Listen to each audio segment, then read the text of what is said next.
Did you hear the latest about Kota Ibushi?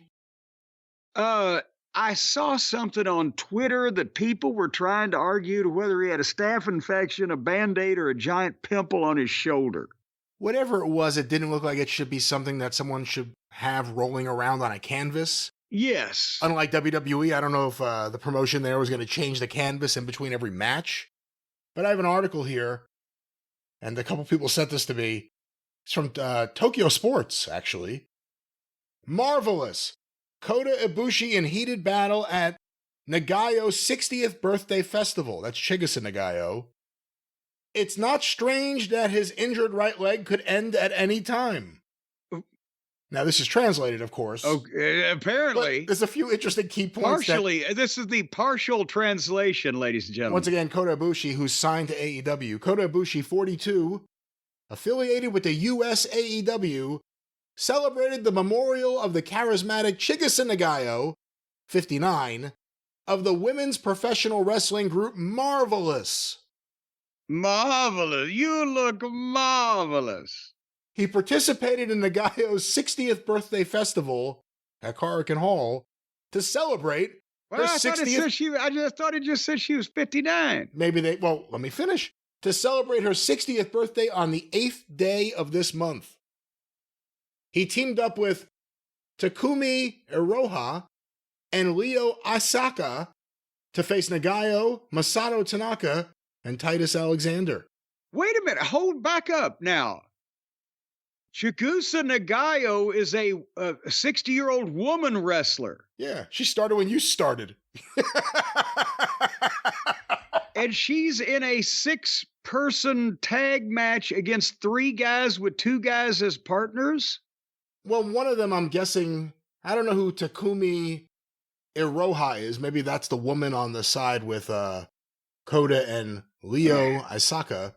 But after 10 minutes into the match, Ibushi finally faced Nagayo. And they glared at each other for a while. Yes, because one is a 60-year-old fucking woman and the other one has just had both of his feet amputated. While the two finally approached each other, they put their foreheads together and engaged in back-and-forth chop battle. After that, Ibushi received a knee kick from Nagayo and was tightened up with an Achilles tendon hold, causing him to writhe in agony. Still, after 15 minutes, Ibushi hit Titus with a dragon suplex to gain the momentum, and finally hit Titus with a Kamigoye for the 3 count. What is that? Ibushi said this was... Wait a minute, the Kamigoye, is that a blunt instrument of some kind? Or what hit him with the fucking billy club? What? Ibushi said that this was her 2nd time competing in a women's group. Wait a minute.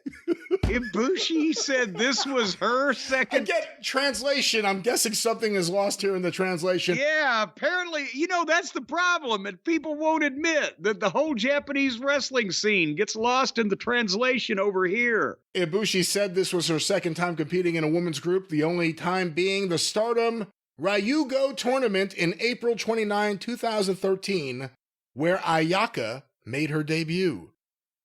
When asked why she decided to participate, again, they mean he, the translator, Ibushi said, here's a quote. No, take it the way you want. Here's a translated quote. AEW will be issuing visas again from next year, but I feel like the Japanese pro wrestling world is somehow declining, so I want to help lift it up. That's why I'm doing everything for free. By having a fucking match with a 60-year-old woman? That's why I'm doing everything for free this time. What? Yeah, that's the reason, not because Tony's paying you. Wait a no! This is even better. So no. Oh, no. I'll stop here. Let you. No. Nobody can fuck Tony like that son of a bitch. Nobody can fuck Tony like this guy. This guy signed a contract with AEW because he's best friends with Kenny Olivier. And so Tony signs him up for, at the time it was reported, certainly it was $1 million a year, $1 million, but a lot of fucking money. And when Tony signs the guy, he promptly goes out and breaks or blows out the tendons and ligaments in, or whatever he did, a variety of things, both of his fucking feet. On someone else's show. On someone else's show. On shows in Japan. And he never actually starts the official work for the official contract that he signed. And Tony has paid him to go have double ankle surgeries and recuperate or vituperate all this time. And now he's telling people that he's going to work in Japan for free to help their business over there. And why not? Because this sucker in America is sending him more money than he'd make there to begin with. To do nothing. Tony Ibushi wants to know if you're okay with him working a big retirement show, a big anniversary show. Oh, who is it? Tenryu retired a few years ago, and Muda's not wrestling. Chigusa Nagayo. Well, let me go back to the article here, Jim. He injured his right leg when he faced Marufuchi at Noah Ariake on January 2nd this year. He was diagnosed with complex damage to the lateral ligaments of the right ankle, accompanied by a rupture of the right tibiofibular ligament. Although he returned to the ring at GLEAT, that's a promotion. He returned to the ring at GLEAT in July. That's a noise that they make when the refrigerator jacks gives them the bonsai drop. GLEAT! Although he returned to the ring at GLEAT in July. I just can't hear that. He is not yet in perfect condition. Oh, you think? Because he's 40-something years old. 42. And just when you think Marvelous is the worst name for a promotion, GLEAT! GLEAT! Here's a quote from Ibushi to wrap this up. My legs are at their limit, and it could end at any time. I wanted to keep going before I can't do it anymore. So I decided to compete today. I'm really at the limit, but I want to contribute to the world of professional wrestling before I end my career. So I'm currently appearing in various places. It's like coming to see somebody hit the wall. My fucking legs could break off and sting up my ass at any given point, people. So get your tickets now. It's a hell of a selling point. Will today be the day his legs fall off? Find out. So be splayed out, flipping and flopping in the breeze. That's when you'll know that But no mention of ending his career where the guy's paid him the $1 million. The best way to get people to forget your leg's about to fall off is have a big gaping wound on your back, which are all these pictures I've seen. How the fuck is he wrestling with that? That's what. Oh, God damn it. Oh. This guy may be the dumbest human being on the planet. Before we start talking about his goddamn dramatic situation with his amputated legs, you were talking about the giant carbuncle. There's pictures, still frames of him in this video where, again, some people said, oh, it was a Band-Aid that was flopping around on his back. But it looked...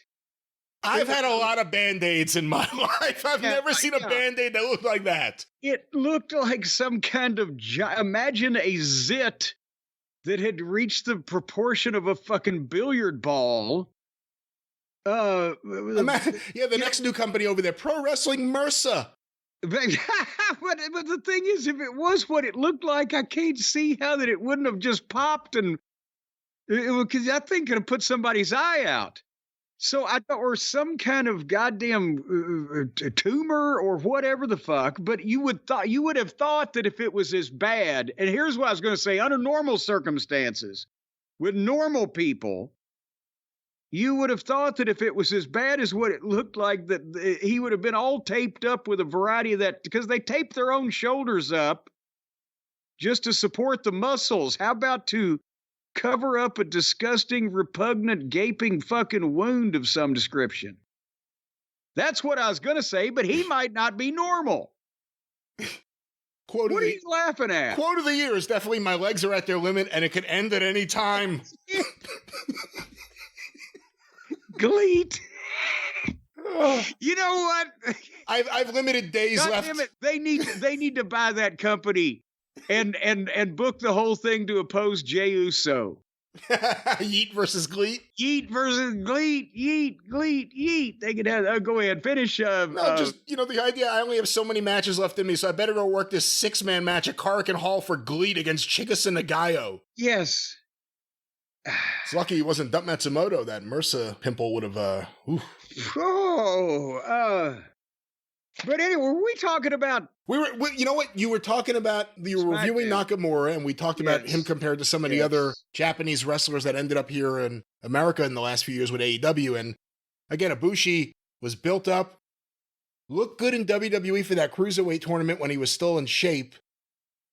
Showed up again completely out of shape, and everything he did looked like shit after they built him up. And then every fan of his was like, oh, well, that was, one-time jitters. He's never been in a cage before, whatever the fuck the excuses were. And then every time you saw him after that, everything he did looked like someone in slow motion. Nothing looked good. Well, remember when he and Kenny couldn't even hit their double backflip moonsault run to the turnbuckle thing? I put that backwards, I guess, but who gives a shit? Where Kenny had already have landed on the guy, and he's still trying to clear the top rope or over on the other side, but. And then he went back home to Japan and blew up both of his legs. Yes. I mean, it's incredible. It's like just incredible. The guy that did the grasshopper backward knee bend on Twitter a number of years ago. And now he's being paid to go work small indie shows and spread his staph infection wherever he can.